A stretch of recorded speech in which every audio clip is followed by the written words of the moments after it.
Okay, so thank you everyone for being here. I'm Courtney Jones, and tonight we're going to be talking about investing in real estate, key strategies to getting started. And even if you've been doing this for some time, you'll get some pointers, I hope, out of here that might make some things a little bit more clear for you, even if it's a future direction or specific things that you could be doing with your business to make them a little bit better. So, again, my name is Courtney Jones. I'm going to tell you a little bit about myself. I do not like the traditional type webinars where there's like this whole big thing where they sell you on a whole bunch of stuff and then they tell you about how great they are and how wonderful they are and how many riches they have and all that kind of stuff to make you want to have that. And then they try to sell you into something else. So it's just not my style. I'm pretty laid back. In fact, I didn't even have this slide till the last minute, and I realized, oh, you guys might actually want to know that I know what I'm talking about. So this is why you should listen to me.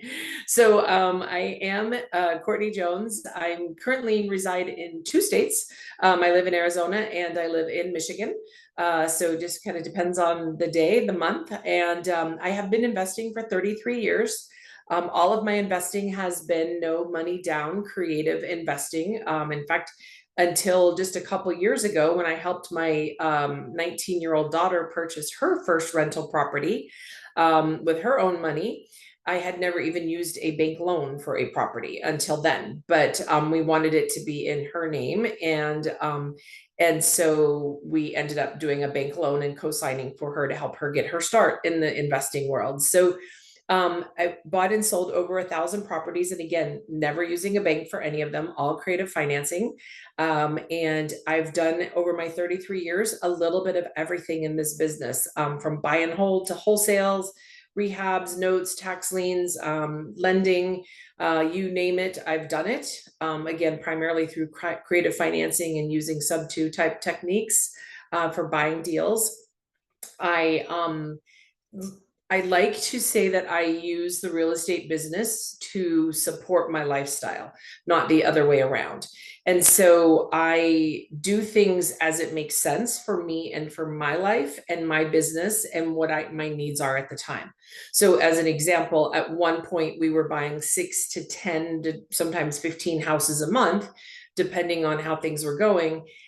And we might say wholesale 3 of those, keep 2 for rehabs, keep a couple for buy and hold, type of thing. So we would do a little bit of each with them. And things were kind of crazy. And we were spending upwards to $25,000 a month on marketing to generate that kind of business. And that was great for the few years that we did it. And then I decided, actually, it was a health scare that kind of decided it for me, but that I wanted a simpler life and I wanted to go back to what I was doing before and kind of a one woman show. And my husband and I decided we didn't really want to work together anymore. We decided we wanted to stay married. And so now I'm more low key. When my daughter got really busy with her volleyball traveling and stuff, I stopped doing rehabs because I found that I was on the volleyball courts on the phone with contractors the whole time, and I couldn't enjoy the experience. And so I stopped doing rehabs for a while. And then when she got out of that and went off to college, I started doing rehabs again. So that's one of the things that I love about this business is that once you learn the core of it and you trust yourself and your instincts and your knowledge, you can pivot it on a regular basis to be able to support the lifestyle that you want. Sometimes rehabs make sense, sometimes they don't, depending on what you have going in your life. There's some things that always make sense for me anyway, like wholesaling. I love wholesaling. I'll do wholesaling till the day I die. And I love lending. And so those are some things, tax liens and notes, pretty passive type investments, things that I like to do on a regular basis. They don't take a lot of your time once you know what you're doing. And so that's what I like to do. And I hope that I can help open your eyes to some ways to do that tonight. That's kind of one of my goals. I am a past broker owner of my own firm and property management company. Again, at that period of time when I decided I wanted to simplify my life, that was one of the things I did was sold that company. I didn't want to be a broker owner anymore and didn't want to manage properties for other people. So that was one of the things that went away. And that was in 2009. I got rid of all of that. I am still a licensed agent in 2 states. And I'm a certified coach, and I help investors and agents across the country right now. I have people in, I think it's 13 states. It changes regularly, so I wouldn't swear to that, but I think it's around 13 states that I'm coaching. So just to give you a little bit of knowledge about me, I do know what I'm doing. There's not much in this business I haven't done. Every now and then there'll be something that I'll be like, I've never heard of that. And almost always it's something that's been around for 40 years that I have done, but somebody gave it a different name and thought they were clever. And usually they're not. And so there isn't a whole lot I haven't seen, but I want to walk you through tonight some ways to get started if you've been kind of sitting on the sidelines thinking about doing it. And then, as I said, hopefully for those that have gotten started, but maybe you're looking to amp things up a little, or maybe just take them in a different direction, or just get more knowledge, whatever your purpose is here. Hopefully I can answer some of that for you tonight. So I want to talk a little bit about the starting point. Step one is goals. I find that a lot of people come into this business because they hear about the money that can be generated in this business. And absolutely, it's probably one of the best, most lucrative businesses I've ever experienced. And I've owned and operated a lot of businesses in my life. I think that the ratio to what you put into a business versus what you get out of it for this business is probably one of the best returns ever. With that being said, I don't think that the reason to do anything is solely for money. And I also know that this is a very difficult business. There's days when I want to put my head through a wall because things are just not working. People are not listening. People are not coming to work. All of the normal things that every business experiences. That happens a lot in the real estate investing business as well. And that doesn't go away. And when you're a one woman or a two woman or, a 2-person team or whatever, a smaller company, you're wearing a lot of those hats on a regular basis. So that, in my opinion, that frustration level can be that much higher. But it's also, you have to look at what is it that you need out of the business to be successful. So what I try to get people to do and understand is that your goals really do matter. Don't jump into this business just simply for the money, because that's not going to sustain you through the bad times. You want to write your goals down and look at them on a regular basis. Then here's the part that I think almost everyone misses, and that is, are your goals aligned with your time availability, and are your goals aligned with your business model? Now, here's what I mean by that. If you're a full-time person, you work a full-time job and you have a family and, maybe kids that need attention, and obviously I know all kids need attention, but younger kids clearly need more than, say, 18-year-olds. Okay. If you have all of those things and your goal is to buy 6 houses a month, because I just said that's something I did, and you're like, well, if she could do it, I can do it. You know what I mean?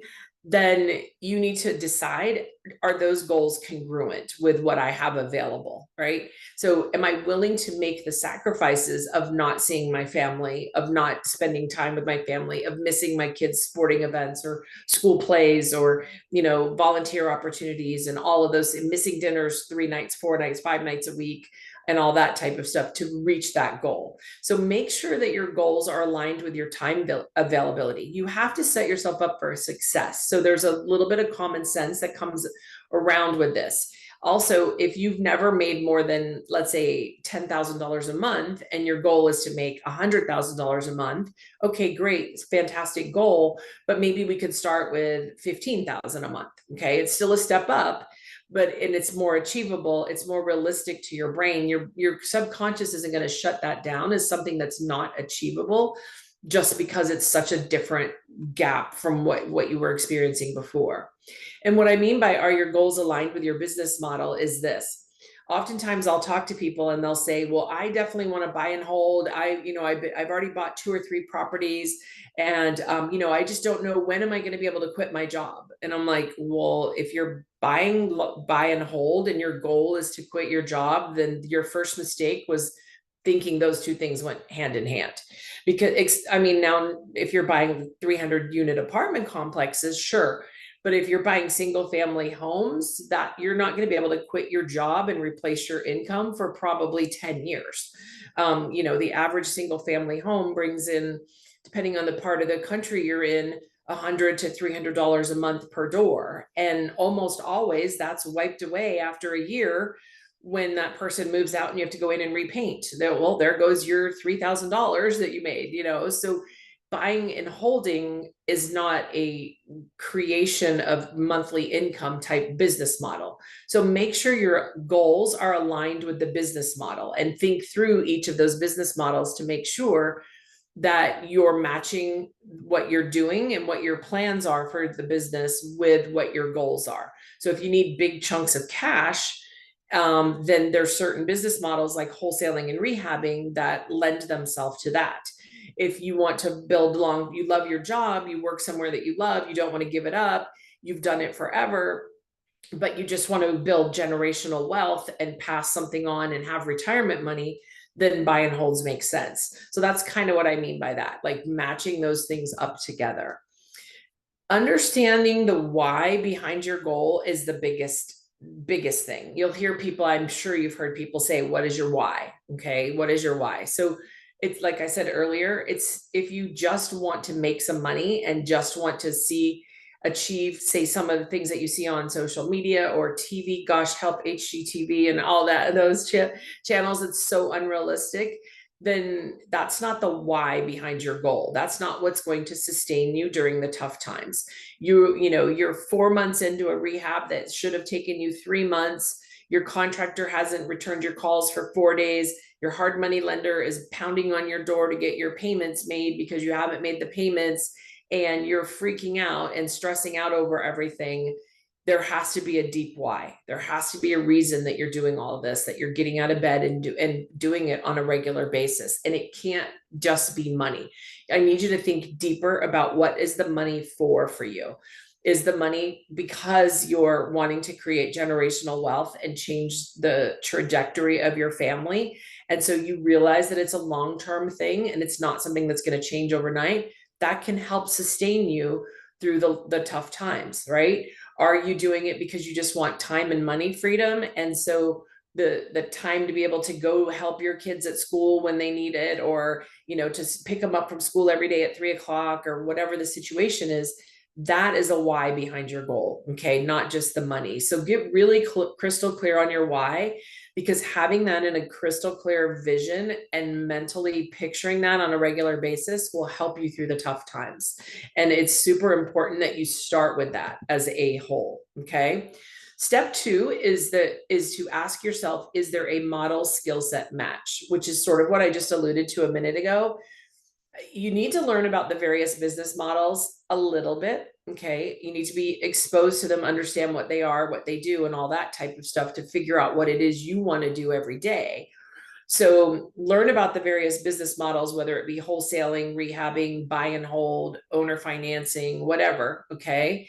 Learn about that, but then take a deeper look at that. What are the day-to-day actions of that business? What are the things that happens to make that type of a business successful?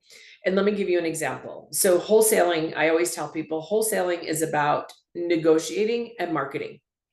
So if you hate talking to people, you hate talking about money, and you're not good at negotiating because you'll just pay full price if you want something, then wholesaling is not the business model for you. Okay. Now, I'm obviously, all of this is prefaced by saying it doesn't mean you can't learn the skills. All of this is learned skills, but maybe it's not where you want to start. Okay. Because you don't want to have to be learning 15 things at one time. Okay. You don't want to have to be learning, how does wholesaling work? What are these forms? How do these forms work?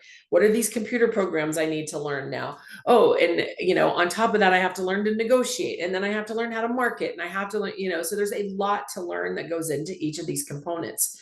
So what makes the most sense is to start with what your natural skill set and tendencies are, or if you're older and you've built skill sets over the years, then use those. So as an example, rehabbing, I'll use rehabbing as an example. Rehabbing is all about management, project management, budget management, and timeline management. Okay. And then contractor management, team management. Okay. So it's all about that.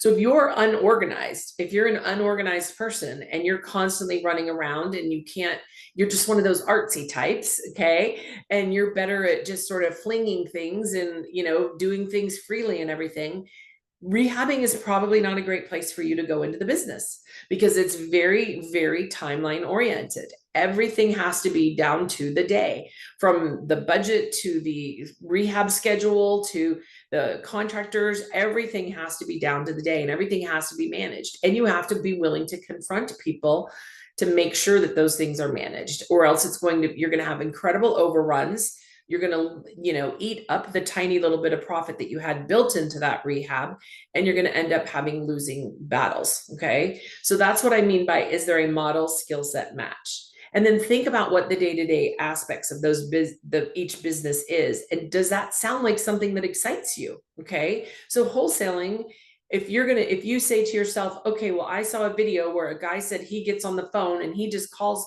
for sale by owners all day, and then he wholesales those and makes $10,000 every time. Okay, well, then break that business model down to, what does that look like? And am I going to be comfortable sitting on the phone calling for sale by owners all day? Is that a job I want to do for myself? If not, do I have the money to pay somebody else to do that? And what does that look like? How long do they have to call for? Most people think they need to call this many leads when they really need to call this many leads. And so are you willing to pay somebody for 3 weeks without getting anything in return to all of a sudden get that one wholesale deal? So you need to kind of really dig into each of the business models a little bit and the skill sets involved in them to figure out exactly, does this match what I currently have in skill sets? Learning the skill sets that it takes, am I willing to do that? Or is it too much to try to learn all of that? And then combine those things with what we talked about in step one. Like, does this match my lifestyle, right? If you're a full-time mom or dad and you have kids at home and you have a spouse to pay attention to, and you're trying to learn 19 new things within your business, it's probably going to be a fail, right? So we want to start with the tendencies that we naturally have already, make it easier for ourselves, and make sure that it matches the goals. So I hope that makes sense to everybody. Now, here's one where I always get a little bit of pushback, because, excuse me for a minute. I tell people to learn just enough. Now, there is a fine line, right? I don't want you going out there willy-nilly breaking laws and, doing crazy things and getting yourself in trouble. But most people, and I'll say by most, I mean 98.9%, okay, spend way too much time trying to learn things through like Facebook groups and YouTube channels and seminars and things like that, and not taking action. So you can learn pretty much everything that you want about a business model from free books at a library and through some mentors, people in your community, local groups, that kind of thing. I personally think people should avoid social media groups when it comes to real estate investing. Now, the exception would be like if you're in a paid group where you're getting good quality information and one-on-one training from somebody, then that's a different story, because then you are getting good information. But there are groups out there where I see this every day, where people will post a question and 40 people will have an opinion on it and an answer on it. And it'll be 36 different answers and opinions. And then you'll see later, somebody will ask a question from one of the people that had an opinion, and that person will say, well, I don't know, I've never done it. This is what I think. But yet they have an opinion. So it's like we get in there and these people get into these groups, and there's too many experts, I say with quotes, who have never done anything. Okay. So then it becomes information overload. If you're a newbie and you're looking at those types of things, it's like, oh, okay, well, I should do that. Oh, no, wait, this person says I should do it. Oh, wait. So you're getting information from 36 different people who've never even done it. They haven't even had the courage to go out and do it themselves. They just think that that's what they've been told or heard. And again, they may have heard it from 36 other people in a different group, and not actually from people who have experience. So I personally think people should avoid social media groups when it comes to things like that. Pick up 2 books, 2 good real estate books, real estate investing books that cover the topic that you're interested in. Read those.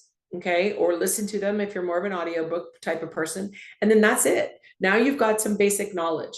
From there, now you need to get out and do it. Okay. At this stage, when you're starting out, you don't need to know the how. You will figure out the how. And I know this is scary. And I know that some of you are like, you've got to be kidding me.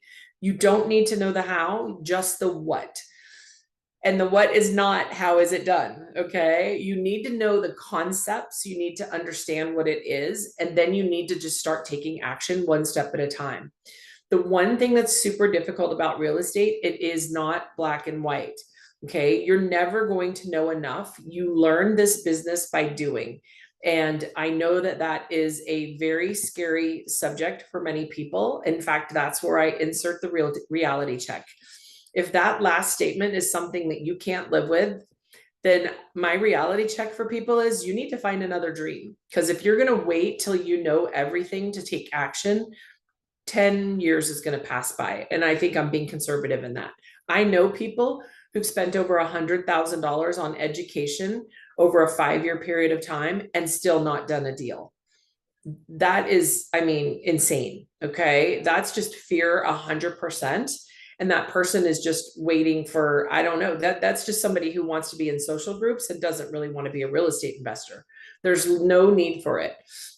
You're going to learn as you go. And this business is, the hardest thing about it is that it is, every single situation is different, which is why it's so hard to learn and so hard for people to feel like they've gotten enough information, which is why I said on the last slide, you're never going to know it all.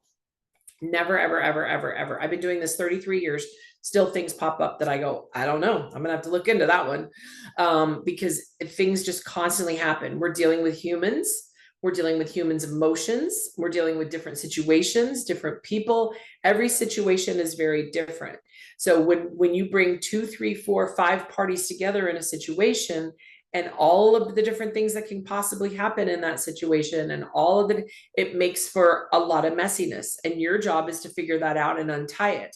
So what I always try to get people to understand is trust your instincts and your common sense. You may not have experience in what it is you're going through right now, but you have life experience and skill sets that you can use that transverse well into this business if you'll trust yourself and just start taking action. The rest you will learn as you go along. And I know that that is difficult. Okay. Step 4, decide and take massive action. Okay. So decide.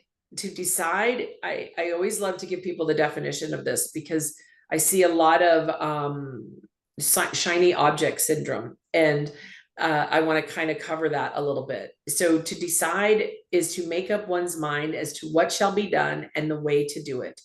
So for you to move to the next step, now that you've gotten some basic information, you've matched your goals with your skill set and the business model that you want to do, you have to just make a decision. Okay. Here's what I can tell you in that every single business model works. I've seen people make money at every single one of them. To me, that's enough proof that it 100% works. I don't need any more proof. If I've seen somebody make money at any of those things, and everybody on this call has, I know that. So you know that they work. Okay. So now it then just becomes a matter of you focusing on it enough to decide and cut off any other options. I am going to make this work and I'm going to work it until it works for me. That's really the mindset that you have to get clear on and start taking the massive action that it takes to be successful in whatever chosen path you've chosen. Okay. You can't learn forever. At some point, you have to take a leap of faith and trust yourself and start to take action. So you have to cut yourself off from any other options, meaning you're going to get focused and you're going to start moving forward with what it is you've chosen to do. And you're going to stop having that shiny object syndrome and trying to chase one thing after the next, after the next. So once you decide, then you're able to focus all your attention and your actions. And as I say, stop the madness of the shiny object syndrome. Because what happens is we start to get in our heads, right? We start to question, well, maybe I'm not doing this right. Maybe this doesn't work in my area. Maybe this isn't good for this. Maybe I'm not doing it. I don't actually like that. Now I think I want to try this over here. And the next thing you know, another year has gone by and we haven't really taken massive action to change our lives. We've just moved a lot of things around. Okay. And so it's like, we're always, every time we change the path that we're choosing, I'm going to do buy and holds. No, I'm going to do rehabs. No, I'm going to wholesale. Every time we change that, we're changing a business. So we've said, okay, I did all the work and extra effort and everything to set up this business. Now I'm just going to set it aside and start all over again. So we're starting from scratch every single time. A lot of times in our heads, we justify that, oh, it's all real estate. I'm still a real estate investor. No, you're not anything. You're just a learner at this point. You're just a business quitter is what you are. And so what you have to do is cut off all the other options, pick the one that you want, decide what you're going to do, focus your attention and actions and stay clear and true to that. All the business models work. They all work in all areas. Now, are some better in some areas than other areas? Of course. But if you truly focus and you truly put your attention to it in any area, any business model works. Now, yes, there are niches where things are better and stuff. So we don't need to get onto that, but you can make it and be successful and learn from it no matter what you're doing and where you're doing it at. Okay. It all works. You got to work it. This is from my friend Chris Chico, who's one of he teaches virtual wholesaling. I've known Chris probably 25 years. I love this because this is the reality here. This slide here, this part here says, if you can't read his writing, this is the number of leads that people think they need to get their first wholesale real estate deal. Which is like 2. Usually people will say, I called 2 people today and they wanted full price for their house. And I'm like, yeah, of course. You're probably going to call 180 people and they're going to want full price for their house. You're looking for the 181st person who doesn't want full price for their house. Okay. Of course, most people you're going to talk to want full price for their house. You know, this is the actual number of leads that you need to get a wholesale deal. The numbers will astound most people, and most people have no idea how much work it takes, how many leads you have to go through, and how much effort it takes to be successful, because people just see all this shiny object stuff. And, you know, people that are teaching this and selling things don't go out and show you the reality of the fact that they might have called, or their VAs might have called 400 people in the last 3 days and talked to them and not gotten a single thing. And then when they post the check from the deal that they did get, they don't tell you that that was a 6-month process. That took 47 phone calls, 16 text messages, 87 postcards, and so forth to get that deal, you know? And so it takes a lot more work than most people think. But this is just sort of another reality check. I like to throw those in as we go along. Step 5 in this process is to build relationships. At this point now, you've figured out what your business model is. You've matched it with your skill set. You've confirmed it with your goals. You know that those are all a good mesh. You're congruent in how all of that's going to work. You know what the message is that you're trying to achieve. And you've decided and cut off all other options that you're going to be successful in this. Now it's time to start building those relationships. Start assembling a team. Now, a team doesn't have to be people that you pay. It's just people that you're going to surround yourself with. And it's not going to be one of each of these. It might be several. Okay. So title company representatives, realtors, lenders, potential partners, other investors, hard money lenders, private lenders, contractors, wholesalers. Obviously, depending on the business model that you choose, some of these come into play, some of them don't. If you're a buy and hold person, obviously you would add property managers to this. If you're not rehabbing, you probably don't need to build relationships with wholesalers, you know, so a little bit of thought process in that, but you want to start building some relationships with this.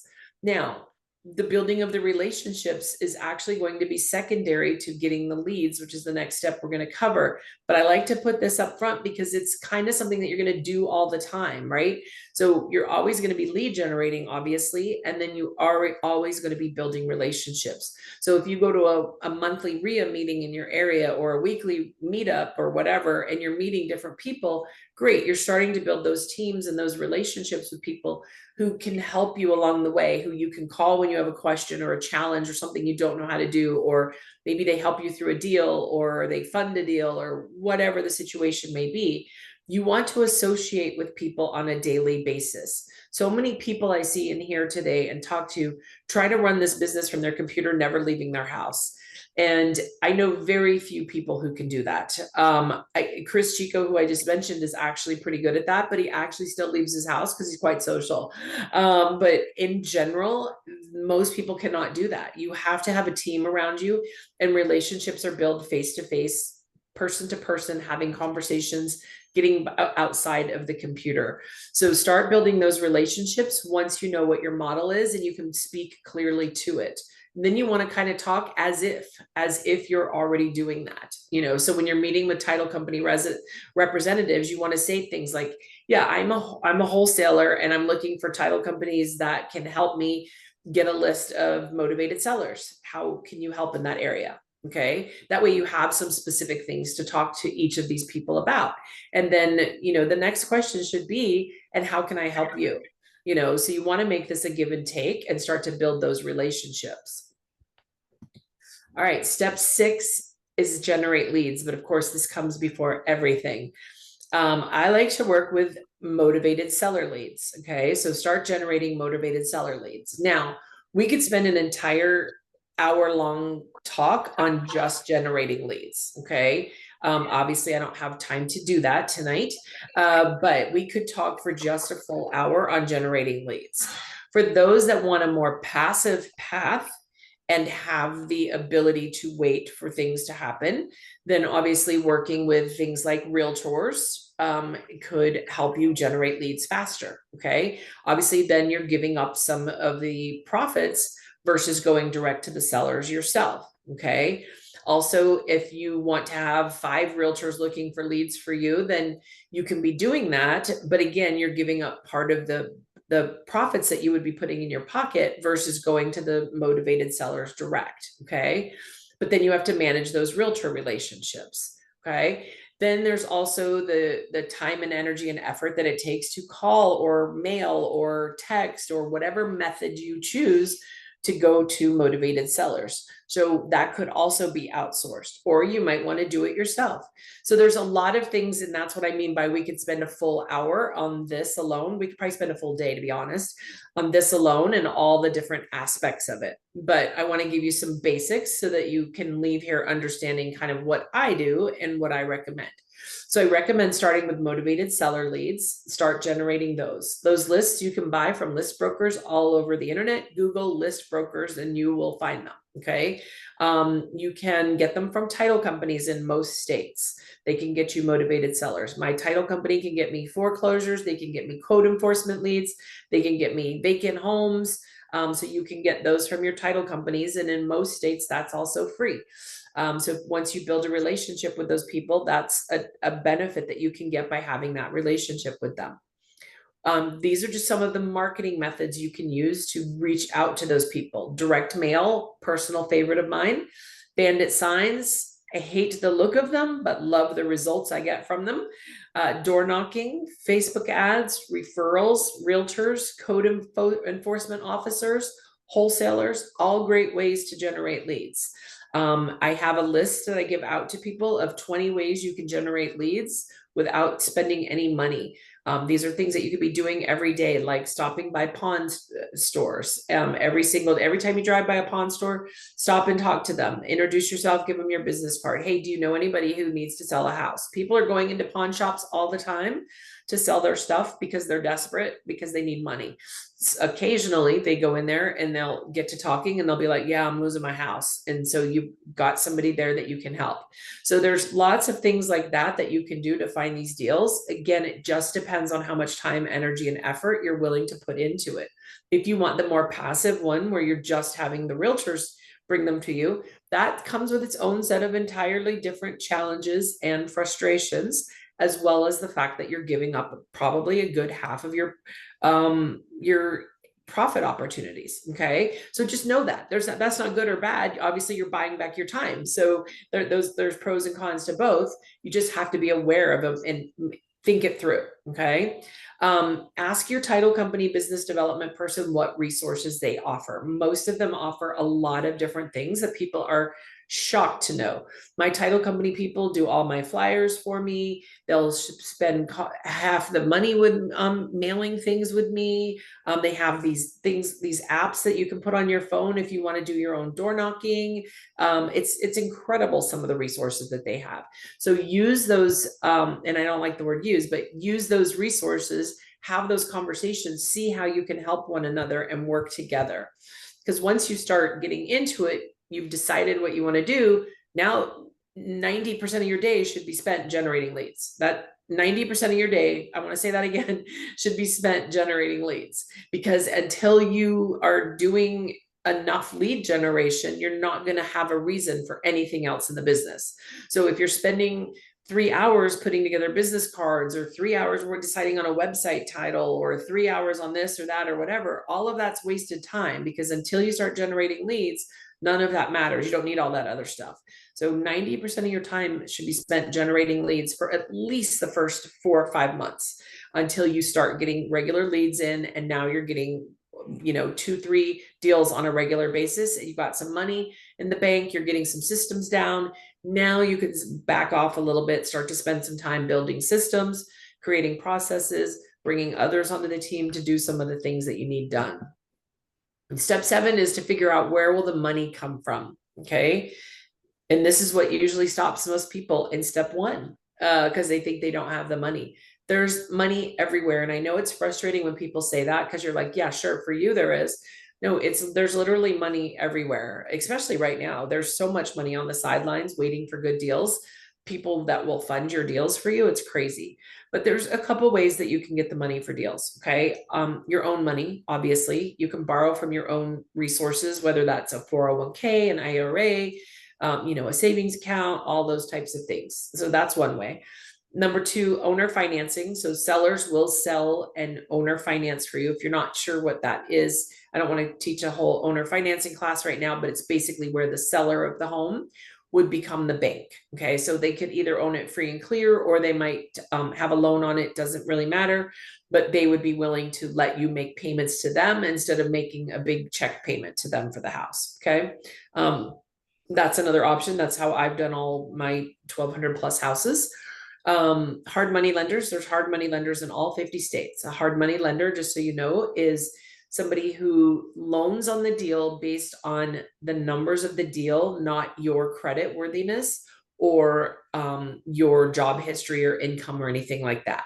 So with hard money lenders, you do have to be buying properties at a deep discount so that there's enough of a spread in there. They're not going to loan you $90,000 on a $100,000 house, because if they have to foreclose on you because you don't make payments or you get into trouble or whatever, it's going to cost them 10 grand to do that. So now they're at a break even. Okay. So they're going to want more cushion in that. They might loan you, in some states right now, you'll see they might loan you $80,000 on a $100,000 house. And, but some of them might even ask, they'll loan 70,000, and so depending on the cushion that they require, they will loan to you even without credit or, job history or anything like that, as long as there's enough cushion in it. And then the remaining amount that you need to have, the 20 or 30%, we call that the gap. Okay. So then there's people who are private lenders who will do gap funding for that amount. Sometimes they won't do the full amount.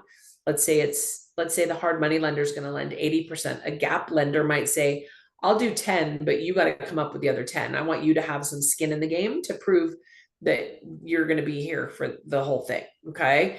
That you're going to take it down and you're going to work hard for it. Okay. So private lenders are just people who trust you. Okay. It could be a former coworker, could be a former boss, could be a family member, could be a long lost cousin, could be somebody from a networking group, could be anybody that has money sitting in a retirement vehicle or savings, and they trust you and they're willing to bet on you and loan you money for either a percentage of the deal or for a rate of return for their money. Okay. And then money partners. A money partner is sort of like a private lender in the sense that it might be somebody that's bringing something to the table that you don't have. Maybe like one of my people that I coached recently, she just went into a deal and her contractor is her money partner. So they're doing a deal together. The contractor actually found the deal, but didn't want to manage it because he's building a new complex and he didn't have time to do that. So he brought her in, said, like, if you'll manage the rehab, but you'll do all the timeline and everything that you did before, you'll work on the budget and all that, I'll provide the money. And then we split the profits at the end. So I helped them kind of coordinate out their whole partnership agreement and everything. And he's her money partner. Okay. So she's basically running the show. He's working as the contractor, but he put the money up. Okay. So that's how a money partner situation would work. Now, every single one of these things is totally negotiable. Okay. So sometimes it might be a 50-50 deal. Sometimes it might be a 60-40. It's a conversation you have to have with the people that are involved to see who feels what is fair. Okay. But that's how you get the situation. That's how you get these things down. That's how you get the money for these. When you're in a group, say you're in a networking group, if you have a deal where it's worth 500,000, you're able to buy it for 380 and you've got the hard money lender says, I'll give you 320 for it, but you got to come up with the other 60,000. It's not too hard to get $60,000 if you're in a group with other investors and say, hey, I can buy this house for 500. I need $60,000 on it. I'm willing to pay 8% interest. Okay. People will be there to give you the money for that. You just have to talk to enough people. And again, that's not one or two. It might be 30 to 50. Step 7 is to get a mentor. Why would you reinvent the wheel? People have come before you and done this before. Get a mentor. If you go to a regular RIA meeting, there's probably people there that have been doing this that you would mesh with, that you could get, okay, to help you. Now you have to provide value for them. When we were running our office and we had an office with office staff and everything, and we were buying 6 to 15 houses a month, at least twice a week, I would get somebody to call me and ask me if they could come in and shadow and work with us for a week. In the beginning, I always said no, because I felt like it was an intrusion and I didn't want to have people in the office. And then after a while, I started letting people do that. But I would tell them, I'm going to put you to work. You know, so you're not just going to come here and freeload, but I'll put you to work. And then as I'm doing things, I'll explain what I'm doing and why. So they would come in, and sometimes I would make them stuff envelopes or put stamps on postcards, or, you know, enter data entry stuff into our CRM or whatever. But you can get a mentor, and by being around people who are doing it, you're going to learn things, you're going to hear things, you're going to see things that, you know, will help you kind of learn it a little bit better. And if you can get there 90 days, a year, or 2 years earlier, what is that worth to you? So, you know, if you've been talking about doing this or thinking about doing this for years, and you haven't taken action because of fear or trepidation, or I don't know enough, or I don't have all the resources, or all the other excuses we tell ourselves, if a mentor can help you get there that much faster, what is that worth? You know, I think it's worth a lot. And if you can get 2 mentors, then you're better off than you could possibly imagine. So Deborah Razzo, who is the founder of Ren, and I have a mentoring program that we call Momentum Mentoring. And you can learn more about it at reninspires.com/MM for Momentum Mentoring, reninspires.com/MM. And Deborah and I go through and mentor a small group. I'll tell you a little bit more about it here in just a minute. But we mentor a small group of people because we do basically, I like to say it's one-on-one in a small group. If that makes sense to anybody, if you've gone through it, I think it does. But let me let Sharon tell you a little bit about her experience with Momentum Mentoring. I don't think that there's any way to put a value on what you taught us. It is, it's like water coming out of a fire hose. It's a tremendous amount of information, but then the resources that you provide, the paperwork, is life-saving. I just can't find the words to how grateful I am for having had the opportunity to go through the Momentum Mentoring. I highly recommend it. I don't think that I should play it again because it's so good. It gives me chills every time I hear it, but I won't. Let me pull that back up again. So that's Sharon, and Sharon went through our program, and we've had, let's see, I think we're on our, gosh, 1, 2, 3, 4. We're coming up on what will be our 5th session. We do them twice a year only, and it's a 4-month-long program. And as you just heard Sharon, we cover a lot. So what is Momentum Mentoring? Well, it's a 4-month program with 2 mentors. Between us, we have over 50 years experience, which is a lot, and we guide you every step of the way. Basically, what we do is we cover 4 main topics. That's finding deals, due diligence of deals, like analyzing deals and all that kind of stuff, finding the money, and then systems and processes. So those are our 4 main topics we're going to cover over the 4 months. Our format is this.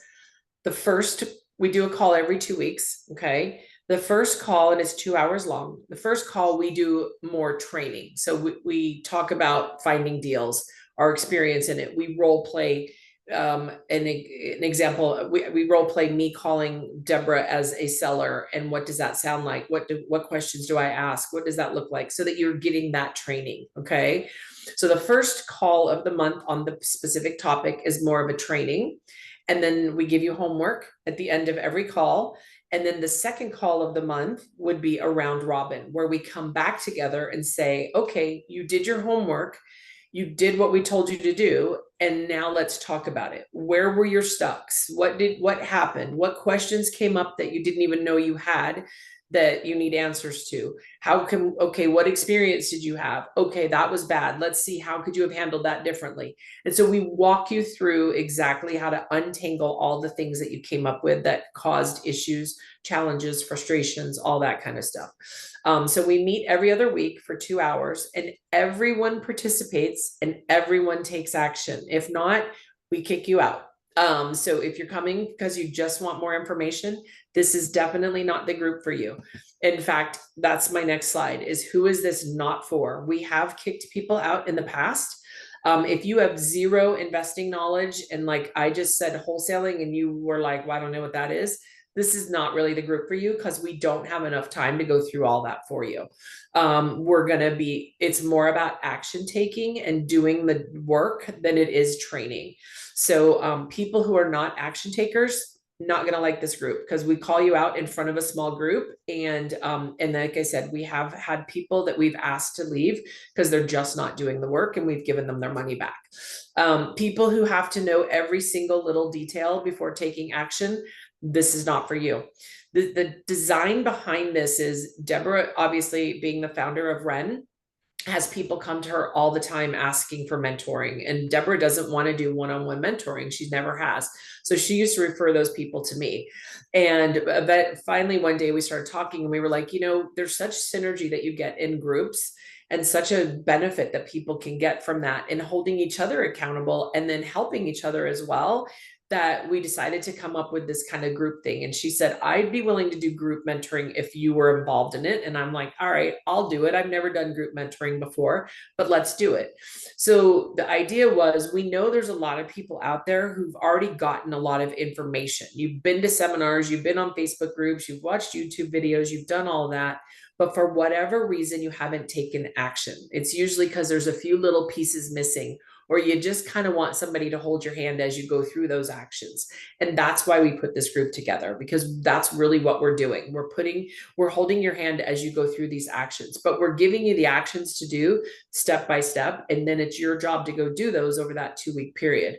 When we come back and we talk about what you did, what you experienced, what problems you had, and we can help you through those. If you're not taking action, we can't help you get any better. And that's not why we want to do this program. We make zero money on this program, and the amount that we have to pay VAs and everything, and then all the costs involved in everything, we don't make any money essentially on this program. We're doing it to help people. The reason we charge is because we have tried giving it away and people don't do the work. So we have found that those that are most successful are successful because they have a very little bit of skin in the game. So if you can't commit 10 hours a week to achieving your dreams, then this also is not for you. So there's definitely some things that you have to participate in and do, and it is going to take you at least 10 hours a week minimum. So who is Momentum Mentoring for? People who have basic knowledge but need some guidance and direction. You just have some questions. I understand what wholesaling is. I just have some questions along the way. I understand what rehabbing is. I just have some questions along the way. Or I need better systems. How do I do that? Type of thing. So that's who thrives in this program. People who just need to gain confidence. I know the information, I have the knowledge, but I don't have enough confidence to move forward on my own. I want to know that I have somebody there to call if I have a question or help or whatever. Okay. People who are willing to take imperfect action without knowing every detail. Absolutely key. And honestly, that's not even just key for this program. It's key for this business. So it's imperative for you to be able to move forward, that you're willing to take imperfect action and learn as you go. People who are willing to learn as you do, and people who've been thinking and learning for more than 6 months without action.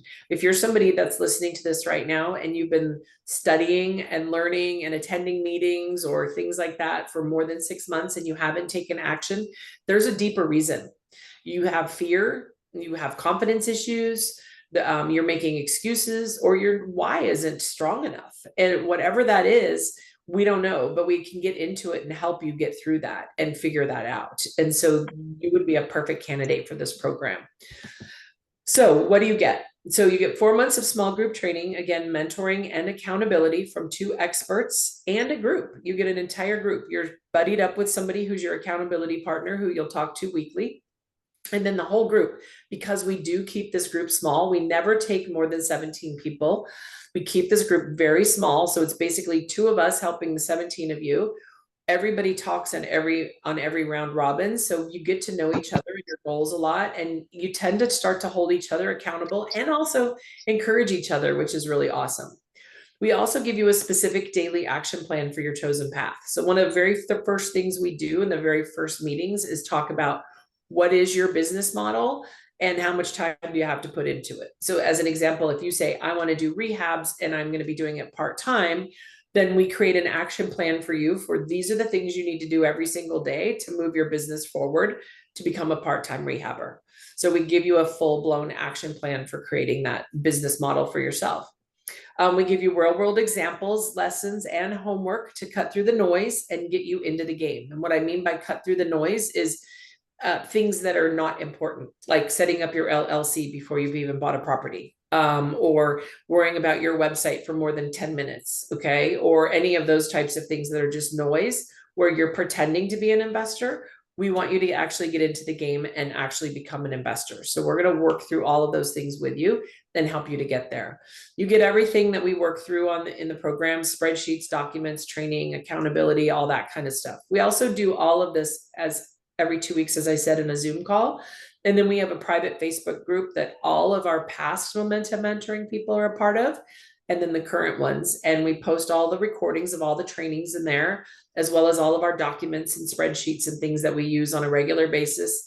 We talk on there almost every day and answer questions. So if you go out on an appointment today and you come back and maybe something happened, you got asked a question you didn't know, you post it in the Facebook group, and usually within a couple of hours, one or both of us, Deborah and I, will answer that. And sometimes some of our more senior Momentum Mentoring people will also answer and give their 2 cents worth, which is really nice. It's nice to get that kind of feedback and stuff from other people who are doing the business and you know that they're working at it. So you get basically everything you need in 4 months to be successful. Again, it's reninspires.com/MM. And we're starting on Tuesday, August 20th. We go, it'll be every Tuesday, or it'll be every other Tuesday night after the 27th. So our first intro session is 8:20. On 8/27, we meet again, and then it's every other week after that on Tuesday nights, again for 2 hours every time. And we go right till the week before Thanksgiving. So you have time to spend with your family for the holidays, and it won't interfere with any of that. So all the calls are recorded, and we do put them in the Facebook group, but you really will not get as much out of it if you cannot attend live. Now, we understand that things happen, but Deborah and I like to say, we're pretty busy people. We own a lot of property and we run a lot of businesses, and we're able to make the time and set it aside for you. You should have the same commitment for your own goals. So setting aside 2 hours every other Tuesday night for a 10-week period.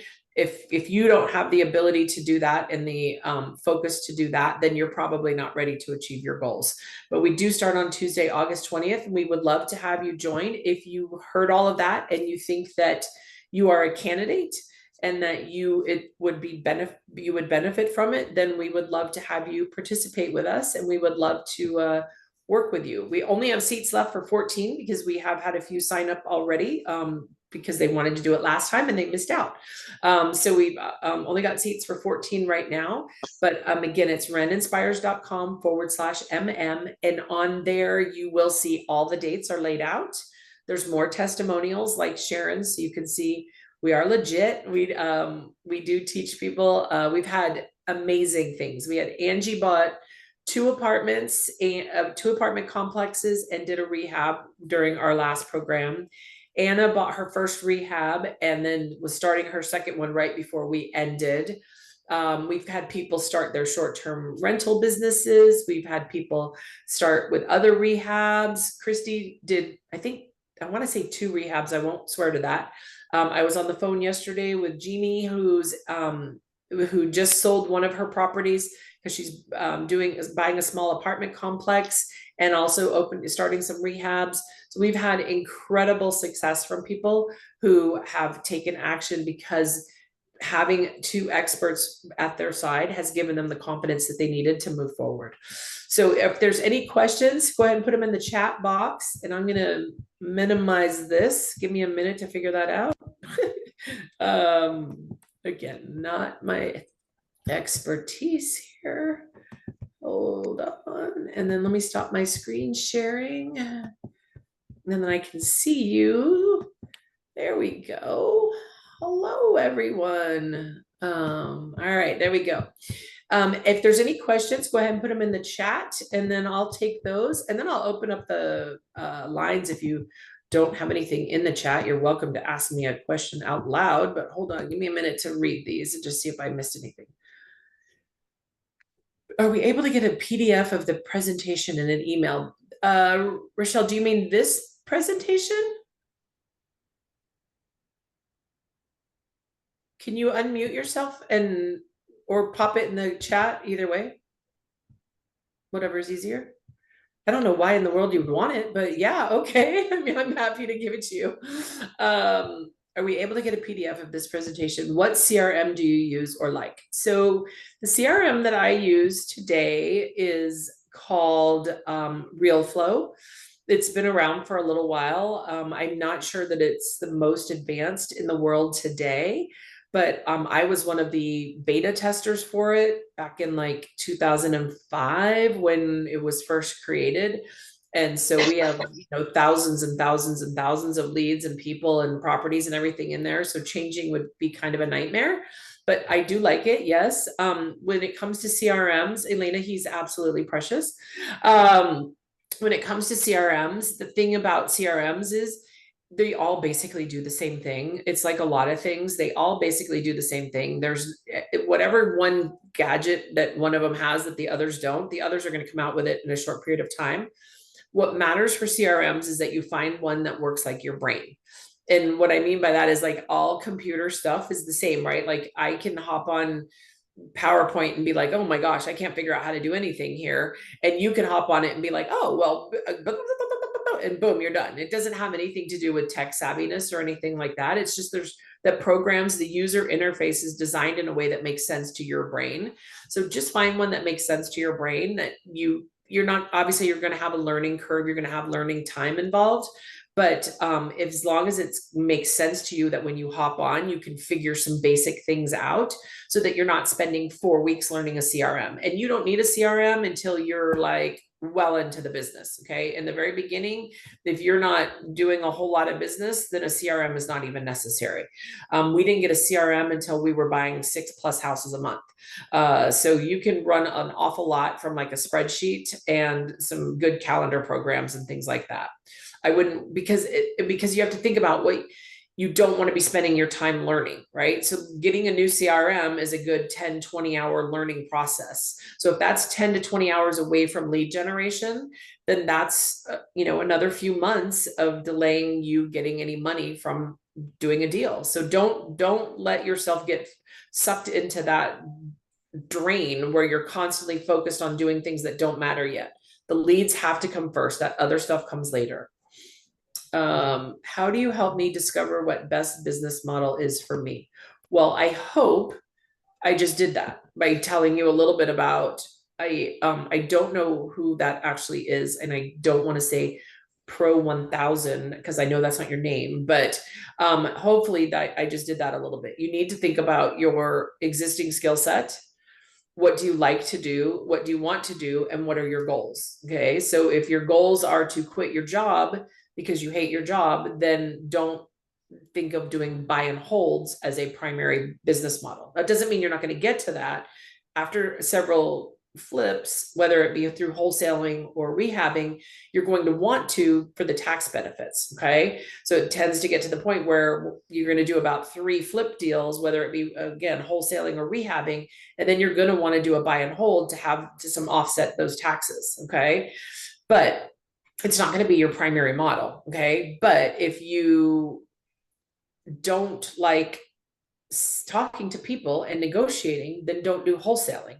If you can't manage things, including yourself, then don't do rehabbing. So you kind of have to take a hardcore look at yourself and the skill sets involved and then figure that out. Okay. In the first session of Momentum Mentoring, the very first session is a welcome session. We literally spend the entire 2 hours kind of just laying out the foundation for the program, but getting to know every person and where they want to go with their business, what they want to focus on for that 4-month period. And we talk a lot about exactly that. What should your business model be? A lot of times people come in and say things like, well, I want to buy and hold because I want to create generational wealth. Okay, great. So you have a job, or, oh no, I need money right away. I need to start making $5,000 a month. Okay, well, you're not going to do that with buy and hold. So that's incongruent. Let's talk through that. So that's what we do the very first session. What times are the meetings on Tuesday nights? Tracy, let me think for a minute, because it's different for me than at 2 times a I week. actually pulled it up on the website after I posted that, and it's at 5 o'clock Pacific, 8 o'clock Eastern. Yeah, so it's 5 o'clock California time. Yeah. So it depends on where you are in the country. Thank you for filling that in, because so when I'm in Arizona, it's a different time for me than when I'm here. I'm in Detroit this time. So yeah, 5 p.m. Pacific time. Yes, sorry, working on my phone. So yes, this slide, Rochelle, yes, I'm happy to share my slides with you. Are you not going to sell them, are you? Okay. How effective are Facebook ads? They're very effective, actually. I just got off the phone with my team about 15 minutes before this call, and they're looking very good right now. So it does take some time to get Facebook ads dialed in.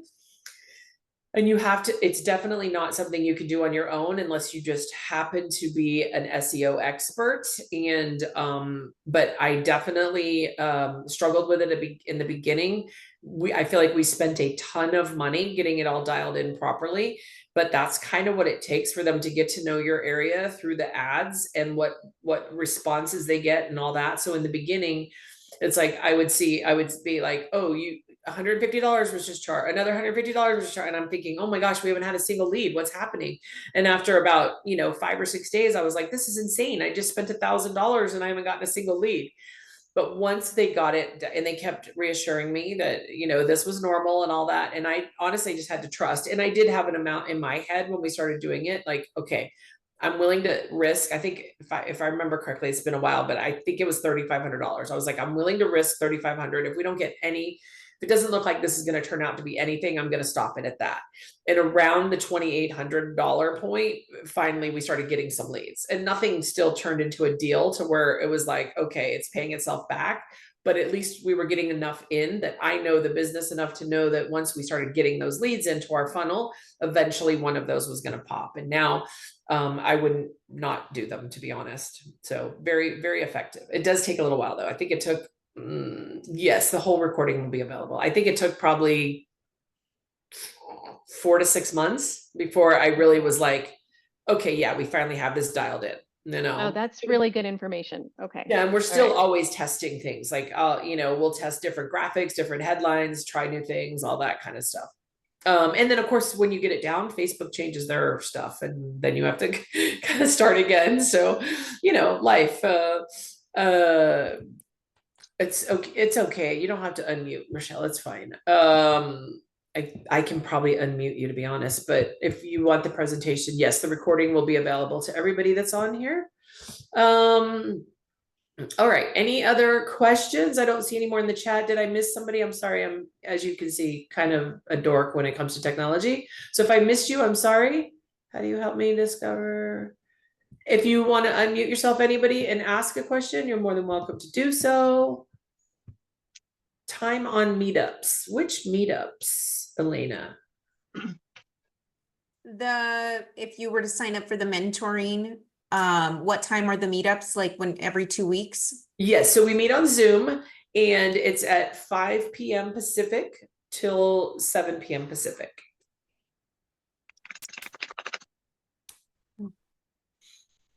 Which, for those that are on the East Coast, like myself, half of the year, can get kind of late.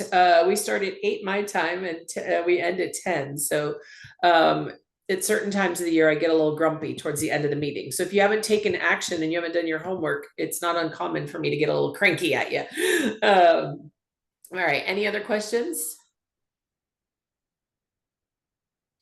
All right, ladies and gentlemen, if there's a gentleman here, I don't know, I can't see anybody's faces. Thank you so much for joining me tonight. I hope that you got a little bit out of this, hope that you got some clarity, hope that you got some questions answered and maybe some things to just think about to help yourself move to the next level.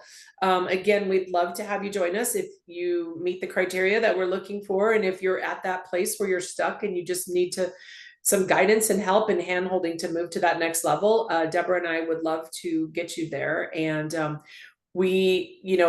I've found deals for people. Actually just closed a deal 2 days ago for one of our past attendees from the last session. I found her the deal. She needed an owner finance deal and I found that for her. We got it closed 2 days ago.